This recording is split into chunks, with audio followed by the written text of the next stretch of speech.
जय माता की सभी भाई बहनों को, सभी मित्रों को सिरे ढोक पया लोट पया प्रा जिहा बाडू कलेज में काकुर। तो कैसे हैं आप लोग? आशा करता हूँ आप लोग सब सही से होंगे, स्वस्थ होंगे, मस्त होंगे और देवी देवताओं की भक्ति में होंगे। तो आपको पता है मैं अपने उत्तराखंड के देवी देवताओं के बारे में ही वीडियो बनाता हूँ। ज़्यादातर वीडियो मेरी हमारे उत्तराखंड की जो संस्कृति है, जो हमारे उत्तराखंड की धरोहर है, हमारे मठ हैं, मंदिर हैं, जागर हैं, भारत हैं, वैसी हैं, इन चीज़ों के बारे में ही मैं आपको बताता हूँ।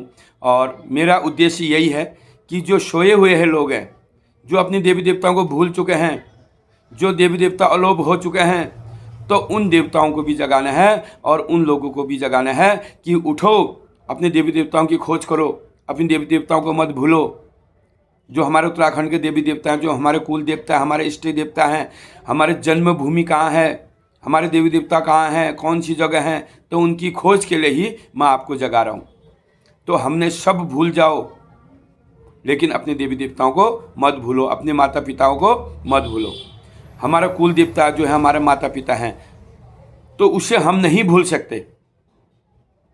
तो आप जहाँ भी रहो, स्वस्थ रहो, मस्त रहो, अच्छे से रहो, लेकिन एक बार पहाड़ जरूर आओ अपने देवी देवताओं को पूजने के लिए। हमारे पास इतने महल हैं, इतने कोठियाँ हैं, बंगले हैं, लेकिन देवी देवताओं के लिए कुछ भी नहीं करा हमने। उनके मंदिर, घर खंडर हैं, मंदिर हैं तो पता ही नहीं कहाँ हैं। तो मैं आज आपको एक कथा सुना रहा हूँ देवताल बाबा की, जिन्हें देवगढ़िया मशान भी कहा जाता है, देवगढ़िया देवता भी कहा जाता है। देवताल कहाँ है?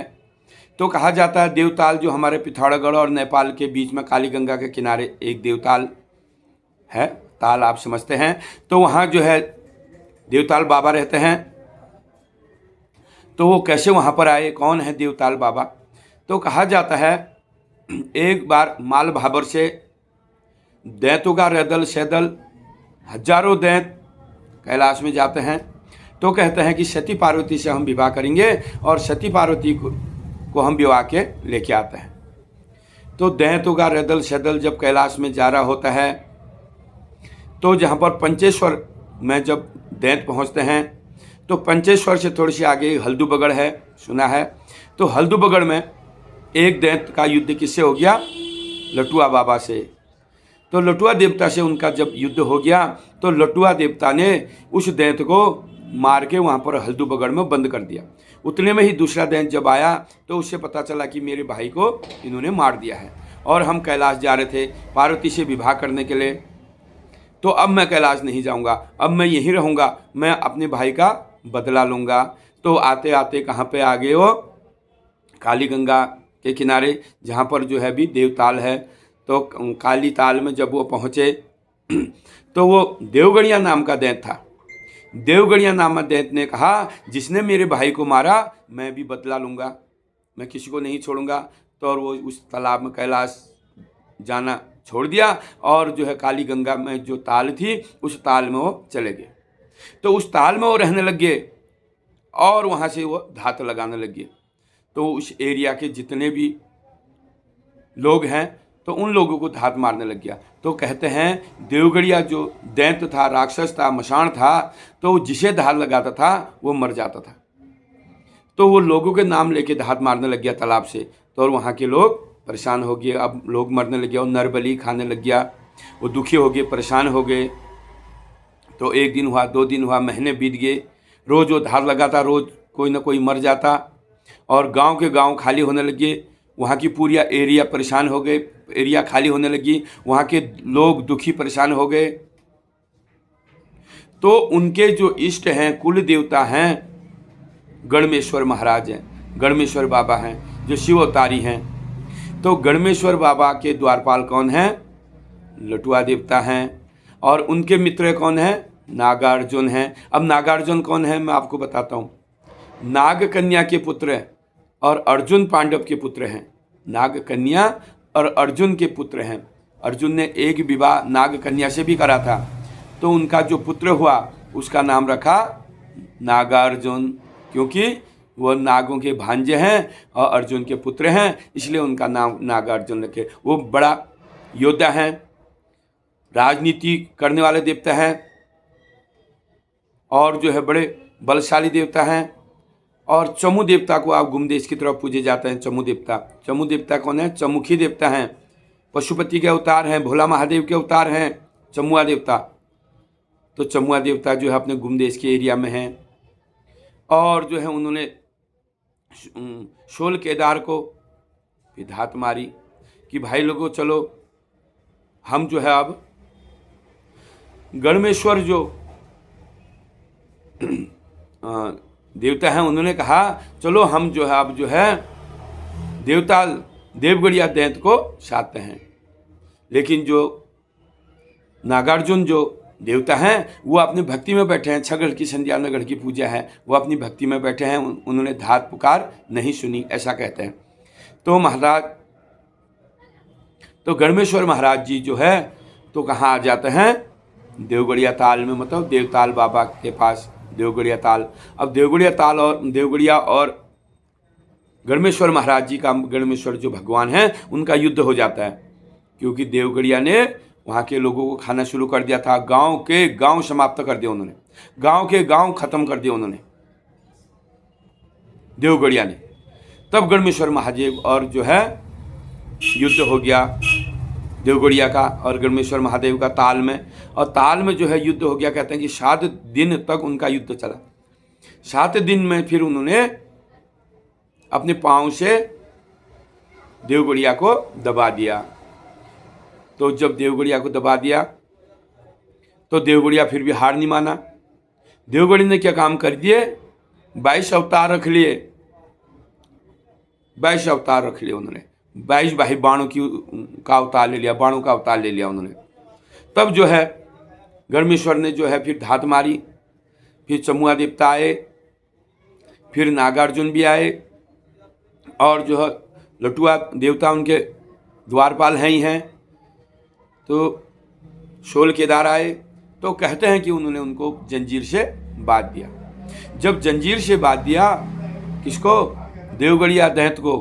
तो देवगढ़िया दैत्य को जब बांध दिया, देवगढ़िया ने उसमें से एक जंजीर तोड़ दी, अपनी हार नहीं मानी। तो उतने में कौन पहुंच गए? नागार्जुन। नागार्जुन देवता वहां पर पहुंचे तो नागार्जुन ने कहा, हे गणमेश्वर महाराज, हे मित्र, क्योंकि वो अच्छे मित्र भी थे, जो ऐसे नहीं मानता है, जो अगर साधने बाधने से भी अगर कोई नहीं मानता है तो उसे बातों से मान, कोई लातों से अगर नहीं मानता है तो उसको बातों से मनाया जाता है। तो बड़े समझदार देवता हैं नागार्जुन देवता। तो उन्होंने कहा, हे देवगढ़िया, तुझे जो है इस तालाब तुझे दे देंगे, इस तालाब में तेरी पूजा कर देंगे, इस तालाब में तेरी भाग दी जाएगी। और जो तू नर बलि लेता है, इस नर बलि को तू छोड़ दे, तुझे आज से पशु बलि दी जाएगी। 2 खटिया की पूजा छोड़ के चखुटिया की पूजा दी जाएगी, तेरी पूजा यहीं पर आएगी। तू जो कहेगा तेरी भाग सब यहीं पर लाएंगे। इस एरिया का तू रक्षपाल बन जा, इस एरिया का तू क्षेत्रपाल बन जा, इस एरिया का तू रखवाला बन जा और यहाँ रक्षा करना सबकी। अन्न को अन्न देना, धन वाले को धन देना, निसंतानी को पुत्र देना, दुखिया के दुख हर देना, रोगिया के रोग हर देना। तू अब भूत रूप छोड़, तू मशान का रूप छोड़, तू दैत्य का रूप छोड़, अब तू देव रूप धारण कर और तू देवता की तरह पूजा खाएगा यहाँ पर। और तेरे गुरु जो हैं गणमेश्वर होंगे, उनको तू अपना गुरु मान और तेरी पूजा यहाँ पर होगी। तब से वो ताल जो है देवगढ़िया रूप छोड़ गया, देवताल बाबा के रूप में पूजे जाने लगी, यानी देवता के रूप में। तब वो भी मान गया, देवगढ़िया दैत्य मान गया। देवगढ़िया दैत्य ने जो है गणमेश्वर भगवान को अपना गुरु मान लिया। तो उनसे कहने लगे, आज से आप गुरु हो, आप जो कहोगे वो मैं करूँगा, आपकी आज्ञा में रहूँगा और मेरा भोग समय से मुझे इस तालाब में दे देना।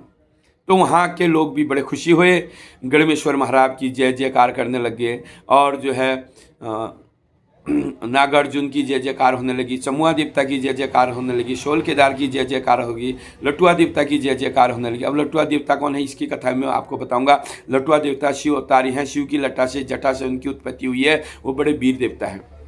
तो इनकी और जो 7 भाई कैलपाल हैं, क्षेत्रपाल है, नीलपाल हैं, सबसे बड़े भाई जो हैं जो है कैलपाल हैं, सबसे छोटे भाई जो है नीलपाल हैं, क्षेत्रपाल हैं, 7 भाई हैं। इनकी कथा भी मैं आपके पास लाऊंगा।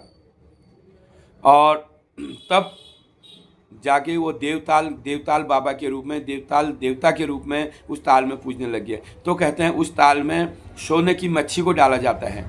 लोग क्या है, अपनी मनोकामना पूर्ण करने के लिए, या मनोकामना जब पूर्ण हो जाती है तो सोने की मच्छी डाल के उस तालाब को शुद्ध करने के लिए उस तालाब में डालते हैं। कोई चांदी के मछलियाँ बना के उस तालाब में डालते हैं। देवताल बाबा को बड़ा प्रिय है। तो देवताल बाबा उस तालाब में रहते हैं और सबकी मनोकामना पूर्ण करते हैं। भाई दूर दूर से लोग जाते हैं, शोरगढ़ से, पिथौरागढ़ से, और जो है झूला घाट से, गुमदेश, लोहाघाट, काली कुमाऊं, नेपाल क्षेत्र, कुमाऊं क्षेत्र। तो कहते हैं वहाँ पर जो उनका जो आधा हिस्सा जो है नेपाल की तरफ है और आधा हिस्सा कुमाऊं की तरफ है, भारत की तरफ। और जो हमारे गणमेश्वर महाराज हैं, गणमेश्वर जो देवता हैं, वो जोगी रूपी देवता है। वो पीले वस्त्र पहनते हैं, पीला टाका मतलब पगड़ी बांधते हैं, पीला चंदन लगाते हैं। तो जब उनका भेष जब देवताल बाबा ने देखा गणमेश्वर महाराज का, तो कहने लगे कि मेरे गुरु जब पीला वस्त्र पहनते हैं, सात्विक जीवन जीते हैं, तो मैं भी आज से जो है पीला चंदन पहनूंगा और पीले वस्त्र धारण करूंगा, पीली पगड़ी पहनूंगा। तो उनकी मनोकामना सबकी पूर्ण करने वाले देवता कौन है? देवताल बाबा। तो देवताल बाबा के मंदिर में जो कोई भी जाता है तो कहते हैं 15 दिन पहले से ही सात्विक भोजन करके जाते हैं, शुद्धिकरण करके जाते हैं, तब जाके देवताल बाबा के दर्शन करने जाते हैं। नहीं तो देवताल बाबा नाराज हो जाते हैं। ये भाग है उनकी। तो पहले से जो है देवताल बाबा जो है इनका कोई जागर नहीं लगता है, कोई नौरत बैसी चौरास कुछ नहीं लगती है। और देवताल बाबा को जो है न्योली बहुत पसंद है। क्या है? न्योली। जो न्योली गाएगा उसकी मनोकामना पूर्ण हो जाती है। न्योली वो कोई नाचने कूदने, कोई जागर भारत वाले देवता नहीं है। वो न्योली जो है, न्योली का शपथ सुनते हैं। न्योली उनको जो है बड़ी प्रिय है देवताल बाबा को। और जो है वो जो है अपने धर्मदास में ही वो अवतार होते थे, पहले से ऐसा कहा जाता था। वो कोई पूछ करने वाले देवता नहीं हैं। लेकिन अब क्या होने लग गया है, घर घर जो है देवताल बाबा नाचने लग गए हैं, वो पूछ भी करने लग गए हैं और जो है वो दरबार भी लगाने लग गए हैं अब। लेकिन पहले कहते थे वो सिर्फ अपने धर्मदास पर अवतार होते थे और जो है एक बहुत लगा देते थे धर्मदास जी किसी को, तो उसी में सबका संकट हट जाता था। तो ये है देवताल बाबा। एक दैंत हैं, वो देवगुणिया नाम के दैंत कुल के हैं, लेकिन जो है उनको गणमेश्वर महादेव जी ने साधा था। तो गणमेश्वर महादेव के जो चरण हैं वो अभी भी उस देवताल में पाए जाते हैं। उस देवताल उनका चरण वो हैं। और उनका जो है गणमेश्वर महाराज का आधा शरीर जो है नेपाल की तरफ, आधा कुमाऊं की तरफ, उनका सिर जो है नेपाल की तरफ बताया गया। और वहाँ पर एक भारी पीपल का पेड़ बताया गया उस तालाब के यहाँ पर। और भारत और नेपाल के बीच में काली गंगा के किनारे पर ये देवताल बाबा रहते हैं। तो महाराज ये कथा है देवताल बाबा की। अभी बहुत कथा है हमारे उत्तराखंड की, लाऊंगा क्योंकि मुझे टाइम नहीं हो पाता है। आज जरा संडे था, थोड़ा सा मैंने वीडियो बना ली, टाइम ही नहीं होता है। सुबह पूछ वाले परेशान करते हैं, शाम को फिर जो है जागरू में जाना होता है। और अब कोई दुखियारी घर पे आ जाता है, कोई दरबार में आ जाता है, तो मैं सोचता हूँ भाई मुझसे इनका भला हो तो अच्छी बात है। तो पूछ वाले आते हैं तो थोड़ा टाइम उनको भी देना ज़रूरी है, दूर दूर से आते हैं। और शाम को जागर हैं, आजकल जागर चल रहे हैं। और मैं सोचता हूँ कि आपके बीच लाइव भी आऊँ, तो टाइम नहीं हो पाता है। मैं तो वीडियो बना के आपको बताना चाहता हूँ कि हमारे उत्तराखंड की संस्कृति ये है, हमारे उत्तराखंड के देवी देवताओं की कथा ये है। तो आजकल ठंडा भी हो रहा है और मैंने भी खूब कपड़े पहने हैं, ठंडा हो ही रहा है। आज तो धूप भी कम है, तो बागेश्वर में ठंडा बहुत है। गर्मी भी बागेश्वर में बहुत होती है और ठंडी भी बहुत होती है, क्योंकि यहाँ पर सरयू और गंगा का संगम है। धूप भी आराम से आती है, सुबह कोहरा लग जाता है। तो आप जो है हमारे देवी देवताओं के बारे में जानना चाहता है, जिसने मेरा चैनल अभी तक सब्सक्राइब नहीं करा है, मेरा चैनल सब्सक्राइब करें, लाइक करें, शेयर करें, कमेंट जरूर करें। जय माता की।